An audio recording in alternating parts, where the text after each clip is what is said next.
नमस्कार, जय Hind. All exam guide गुरु का यूट्यूब चैनल आप सभी देख रहे हैं। मेरा नाम है सुजीत पांडे। दोस्तों, कल रात में हमने साइंस के 100 क्वेश्चन का रिवीजन किया था सुपर फास्ट। आप लोगों का बहुत अच्छा रिस्पांस आया था। आप लोगों ने बोला था कि सर 100 क्वेश्चन का ऐसे रिवीजन कराओ कम समय में कि हमें याद हो जाए। आपने ये सभी क्वेश्चन पिछले 20 साल से एग्जाम में आ रहे हैं, देखे होंगे। आपको हम करा रहे हैं रिवीजन, बिल्कुल दिमाग में ये घोंट लेना। ये क्वेश्चन ग्रुप डी में भी आ चुके हैं कई बार। ग्रुप डी में ये सभी क्वेश्चन आ चुके हैं। 100 क्वेश्चन तक पढ़ लिया था, अब 101 से 200 तक पढ़ेंगे। पहला क्वेश्चन देखिए। प्लीज वीडियो को सभी लाइक कर दो मिलके, सभी नए पुराने स्टूडेंट लाइक कर दो। लाइक से ही हमें पता चलता है कि वीडियो आपको पसंद आ रहा है और आपको ऐसे ही सुपर फास्ट रिवीजन चाहिए। जब आप एक कॉइल स्प्रिंग को कंप्रेस करते हैं, स्प्रिंग को दबाते हैं, तब आप उस पर कौन सा काम करते हैं? तो प्रत्यास्थ स्थितिज ऊर्जा उसकी जो है बढ़ जाएगी। याद रखना, कॉइल स्प्रिंग को दबाओगे तो उसकी प्रत्यास्थ स्थितिज ऊर्जा बढ़ जाएगी। सोडा एसिड अग्निशामन यंत्रों में उपयोग किया जाने वाला लवण है। तो सोडा एसिड फायर एक्सटिंग्विशर, आग बुझाने के लिए सोडियम हाइड्रोजन कार्बोनेट का यूज होता है।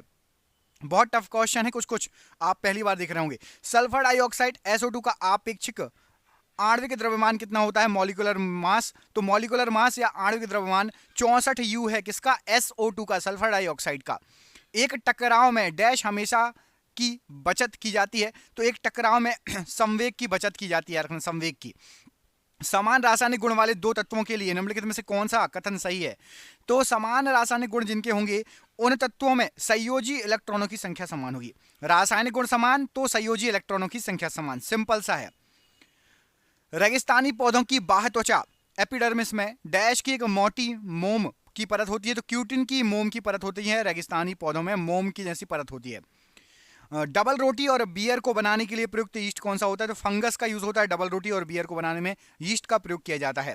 दोस्तों, क्वेश्चन कैसे लग रहे हैं? बिल्कुल हटके है ना।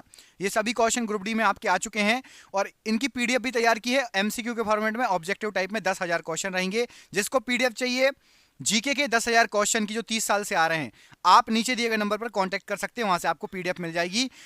300 रुपए की पीडीएफ व्हाट्सएप पर आपको मिलेगी सिर्फ 99 रुपए में। 99 रुपए में आप पीडीएफ ले सकते हो। 300 रुपए की पीडीएफ अभी केवल ग्रुप डी जब तक चल रहा है तब तक है ऑफर। परागण के बाद होता है, तो परागण के बाद आपका उर्वरण होता है। परागण के बाद क्या होता है? उर्वरण। बायोलॉजी का क्वेश्चन है। ओरिजिन ऑफ स्पीसीज नामक पुस्तिका किसके द्वारा लिखी गई? तो चार्ल्स डार्विन ने लिखी है ओरिजिन ऑफ स्पीसीज। निम्नलिखित में से किस प्रकार के जानवरों की छोटी आंत सबसे लंबी होती है? तो शाकाहारी जानवर जो रहते हैं, या हम इंसान भी हैं, तो हमारी दो आंत होती है, एक छोटी आंत, बड़ी आंत। लेकिन लंबाई नापेंगे तो छोटी आंत की लंबाई सबसे ज्यादा होगी, बड़ी आंत से भी ज्यादा होगी। डैश आवर्त सारणी का सर्वाधिक विद्युत ऋणात्मक तत्व है? तो फ्लोरीन। आवर्त सारणी का, आवर्त सारणी क्वेश्चन आ रहे हैं भैया, पीरियोडिक टेबल के आवर्त सारणी के बहुत क्वेश्चन आ रहे हैं ग्रुप डी में। तो फ्लोरीन आपका सर्वाधिक विद्युत ऋणात्मक तत्व है। यदि किसी गतिमान पिंड की चाल दुगनी कर दी जाए तो इसका संवेग क्या हो जाएगा? चाल दुगनी करोगे, संवेग भी आपका दोगुना हो जाएगा। याद रखना है। कार्बोक्सिलिक अम्ल या एसिड के सोडियम या पोटेशियम क्षार को क्या कहा जाता है? तो इसको कहा जाता है आपका साबुन। साबुन कहा जाता है। दाब को किस प्रकार परिभाषित किया जाता है? तो दाब जो है ये प्रणोद या प्रति एकक क्षेत्रफल के हिसाब से दाब को हम मापते हैं। अवतल लेंस की नाभीय लंबाई होती है, तो अवतल लेंस की नाभीय लंबाई हमेशा ऋणात्मक होगी। याद रखना, अवतल लेंस की बात हो रही है।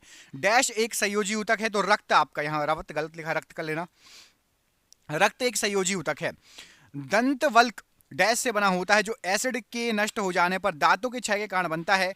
तो दंतवल्क आपका कैल्शियम फास्फेट का बना होता है। अगला क्वेश्चन देखिए। डैश का उपयोग मोटर वाहनों में ईंधन के रूप में बढ़ रहा है? तो राइट आंसर हो जाएगा कंप्रेस्ड नेचुरल गैस। सीएनजी जो है अब यूज होने लगी है मोटर वाहनों में, गाड़ियों में। गति का दूसरा समीकरण स्थिति और किसके बीच संबंध दर्शाता है? तो गति का दूसरा समीकरण स्थिति और समय, याद रखना, स्थिति और टाइम के बीच में, समय के बीच में संबंध दिखाता है। विद्युत धारा की इकाई क्या होती है? तो विद्युत धारा की इकाई आपकी एम्पियर होती है। क्वेश्चन कई बार एग्जाम में आया हुआ है।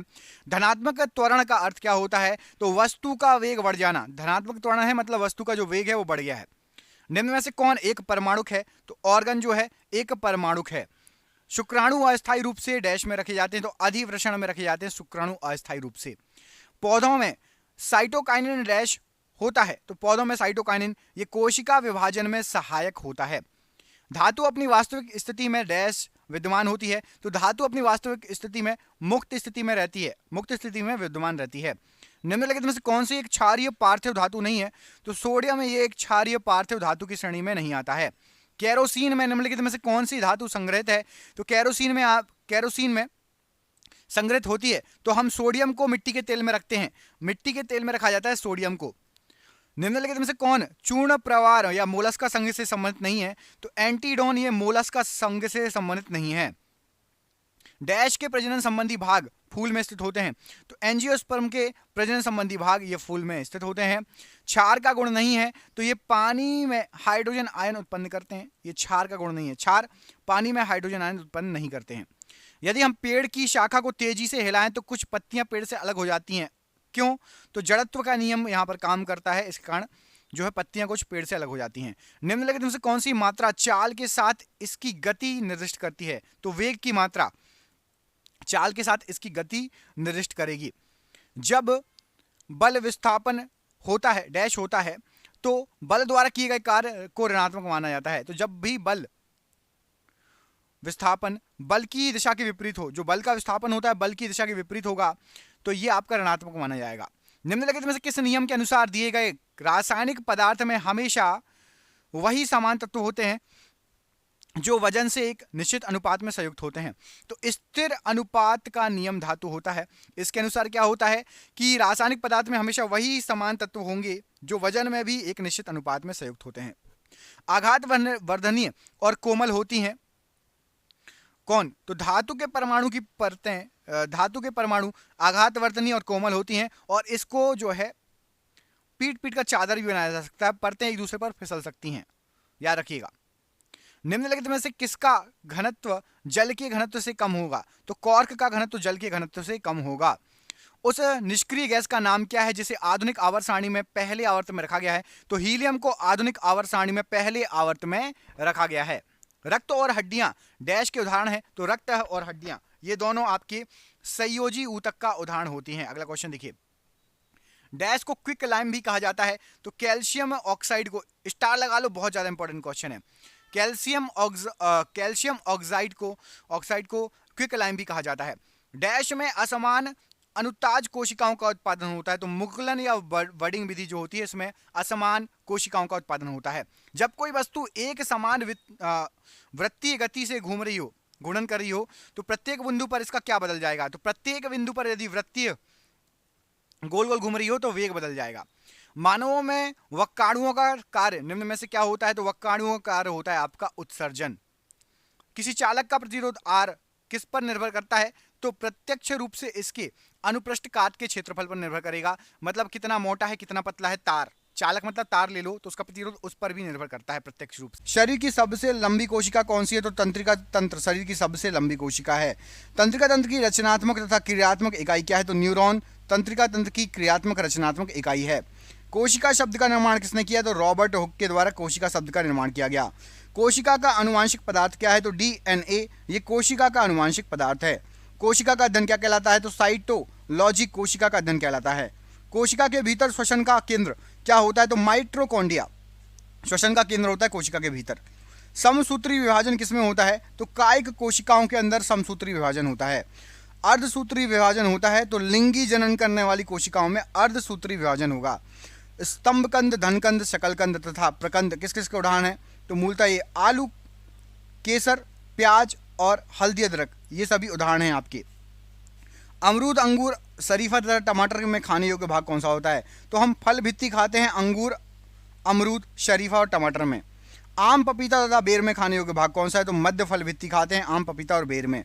फूल गोभी का खाने योग्य भाग कौन सा? तो पुष्प क्रम खाते हैं हम फूल गोभी का। हल्दी में पीला रंग का कारण क्या है? तो कुरकुमिन हल्दी में पीले रंग का कारण होता है। टमाटर में लाल रंग का कारण क्या है? तो लाइकोपीन के कारण टमाटर लाल हो जाता है।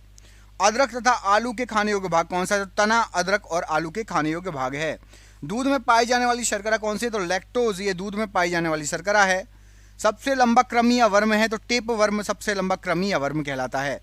कपड़ा सुखाने तथा दूध से मक्खन निकालने वाली मशीन कार्य करती है तो अपकेंद्रीय बल के सिद्धांत पर कार्य करती है। दूध से क्रीम निकालने पर क्या होगा? घनत्व पर क्या प्रभाव पड़ेगा? तो दूध से क्रीम निकालोगे तो उसका घनत्व बढ़ जाएगा, डेंसिटी बढ़ जाएगी। एक अश्वशक्ति 1 हॉर्स पावर कितने वाट के बराबर होता है? तो एक अश्वशक्ति में 746 वाट होते हैं। जल का घनत्व अधिकतम तथा आयतन न्यूनतम किस पर होगा? तो 4 डिग्री सेल्सियस पर अधिकतम घनत्व और आयतन न्यूनतम होगा। मूल रंग कहलाते हैं तो नीला, लाल और हरा, ये तीनों रंग मिलके आपके मूल रंग या प्राइमरी कलर कहलाते हैं। इंद्रधनुष का निर्माण किन किन क्रियाओं के द्वारा होता है? तो सबसे पहले प्रकाश का पूर्ण आंतरिक परावर्तन, उसके बाद अपवर्तन और लास्ट में वर्ण विक्षेपण हो जाता है। सब कलर अलग अलग दिखने लगते हैं हमें। इंद्रधनुष में रंग होता है तो इंद्रधनुष में टोटल 7 रंग होते हैं, ये आपको पता ही होगा। इंद्रधनुष के बीच का रंग कौन सा होता है? तो इंद्रधनुष में बीचों बीच 3 इधर और बीच में हरा। प्रकाश का रंग निश्चित होता है तो तरंग दैर्ध्य के द्वारा प्रकाश का रंग निश्चित होता है। भेदन क्षमता सर्वाधिक किसमें होगी? तो गामा किरणों में सबसे अधिक भेदन क्षमता होती है। सबसे कम भेदन क्षमता किसमें होती है? कमेंट करके बताइए। अल्फा, बीटा, गामा में से सबसे कम भेदन क्षमता किसकी होती है? कमेंट करके बताइए। परावैंगनी किरणों की खोज किसने की? तो रिटर के द्वारा परावैंगनी किरणों की खोज की गई। सबसे अधिक तथा सबसे कम तरंग दैर्ध्य होता है तो क्रमशः लाल में सबसे अधिक और बैगनी रंग में सबसे कम। प्रकाश का तरंग दैर्ध्य क्या होता है? तो आपका 3900 एंगस्ट्रॉम से 7800 एंगस्ट्रॉम तक। प्रकाश की चाल सर्वाधिक होती है तो निर्वात के अंदर प्रकाश की चाल आपकी सर्वाधिक होगी। प्रकाश वेग को सबसे पहले किसने ज्ञात किया था? तो प्रकाश वेग को सबसे पहले ज्ञात करने वाले हैं आपके रोमर। याद रखिएगा, कई बार एग्जाम में पूछा गया क्वेश्चन है। अगला क्वेश्चन देखिए। निर्वात में प्रकाश की चाल तो 3 × 10 के ऊपर 8 की घात मीटर प्रति सेकंड, ये प्रकाश की चाल होती है निर्वात में। अंतरिक्ष यात्री को आकाश काला दिखाई देता है, इसका कारण? तो सूर्य के प्रकीर्णन के कारण अंतरिक्ष यात्री को आकाश पूरा काला दिखाई देगा। समुद्र का जल नीला क्यों दिखाई देता है? तो प्रकाश के प्रकीर्णन के कारण समुद्र का जल नीला दिखाई देता है। तारे टिमटिमाते हैं तो प्रकाश अपवर्तन के कारण तारे टिमटिमाते हुए दिखाई देते हैं। रेटिना पर बना प्रतिबिंब कैसा होता है? तो रेटिना पर वास्तविक बनेगा, उल्टा बनेगा और वस्तु से छोटा प्रतिबिंब बनेगा। समतल दर्पण में बना प्रतिबिंब होता है तो काल्पनिक होता है, वस्तु के बराबर होता है और बिल्कुल सीधा होगा। समतल दर्पण की बात हो रही है। प्रकाश का सबसे अच्छा परावर्तक किसे माना जाता है? तो समतल दर्पण को प्रकाश का सबसे अच्छा परावर्तक माना जाता है। 2 समानांतर दर्पण के बीच रखी वस्तु का प्रतिबिंब, तो 2 समांतर दर्पण रखें समानांतर, उसके बीच में वस्तु रख देंगे तो प्रतिबिंब अनंत प्रतिबिंब बनेंगे उसके। हवा का बुलबुला जल में व्यवहार करता है तो अवतल लेंस की भांति व्यवहार करेगा। विद्युत फ्यूज मिश्रण होता है तो तांबा, टिन और सीसा, इनका मिश्रण होता है विद्युत फ्यूज। हीटर का तार बना होता है तो नाइक्रोम के द्वारा, हीटर हो गया आपका, प्रेस हो गया जो घर में यूज़ करते हैं, इन सब का तार नाइक्रोम से बना होता है। गीजर का भी अंदर। बल्ब का फिलामेंट बना होता है तो टंगस्टन का बना होता है बल्ब का फिलामेंट। विद्युत बल्ब में भरे जाने वाली गैस कौन सी है? तो नाइट्रोजन गैस विद्युत बल्ब में भरी जाती है। ट्यूबलाइट में भरा होता है तो पारे की वाष्प और ऑर्गन, ये ट्यूबलाइट के अंदर आपका भरा होता है। फ्यूज का तार मिश्रण है तो सीसा और टिन का मिश्रण होता है फ्यूज का तार। फोटोग्राफी में उपयोगी तत्व है तो सिल्वर ब्रोमाइट फोटोग्राफी में उपयोगी तत्व कहलाता है। फोटोग्राफी में फिक्सर या स्थायीकरण के रूप में किसका प्रयोग होता है? तो सोडियम थायोसल्फेट का यूज होता है फिक्सर के रूप में। फोटोग्राफी में कौन सा अम्ल प्रयोग किया जाता है? तो ऑक्जेलिक अम्ल का यूज होता है फोटोग्राफी में। तेल दीप की बत्ती में तेल ऊपर उठता है तो ये केशिकत्व क्रिया के कारण तेल दीप की बत्ती में तेल ऊपर उठेगा। हीरे का चमकना तथा मृग मरीचिका बनने का कारण क्या है? तो पूर्ण आंतरिक परावर्तन के कारण हीरे चमकते हैं और मृग मरीचिका बनती है। भूस्थिर उपग्रह की ऊंचाई कितनी होती है? तो 36,000 किलोमीटर भूस्थिर उपग्रह की ऊंचाई होती है। सूर्य की ऊर्जा का स्रोत क्या है? तो नाभिकीय संलयन, ये सूर्य की ऊर्जा का स्रोत कहलाता है। रॉकेट की गति आधारित है तो संवेग के संरक्षण सिद्धांत पर रॉकेट की गति आधारित होती है। मानव नेत्र का कार्य क्या है, कैसे कार्य करता है? तो उत्तल लेंस की तरह कार्य करता है। निकट दृष्टि दोष या मायोपिया दूर किया जा सकता है तो अवतल लेंस का प्रयोग करके मायोपिया को दूर किया जा सकता है। निकट दृष्टि दोष का कारण क्या है? तो नेत्र लेंस का मोटा तथा फोकस दूरी का कम हो जाना निकट दृष्टि दोष का कारण है। और आज का आखिरी क्वेश्चन, दीर्घ दृष्टि दोष या हाइपरमेट्रोपिया दूर किया जा सकता है तो हाइपरमेट्रोपिया उत्तल लेंस का प्रयोग करके दूर किया जा सकता है। आपके लिए सरप्राइज क्वेश्चन है, कमेंट करके बताइएगा कि मानव नेत्र की स्पष्ट दूरी कितने सेंटीमीटर होती है? मानव नेत्र की हमारे आंख के द्वारा स्पष्ट दूरी कितने सेंटीमीटर होती है? इस प्रश्न का आंसर आप कमेंट करके ज़रूर बताएंगे। क्वेश्चन बहुत ही इजी है, आपको इस क्वेश्चन का आंसर ज़रूर पता होगा। दोस्तों, यदि चैनल पर पहली बार आए हैं और आप रोज़ वीडियो देखना चाहते हैं, चैनल को सब्सक्राइब कर लेना। आपको ऐसे ही वीडियो रोज़ मिलेंगे, सुपर फास्ट रिवीजन भी मिलेगा, MCQ फॉर्मेट भी मिलते हैं और टॉपिक वाइज वीडियो भी हम लाते रहते हैं। आपका सपोर्ट चाहिए, प्लीज़ कृपया करके सपोर्ट ज़रूर कीजिए, वीडियो को ज़्यादा से ज़्यादा शेयर कीजिए।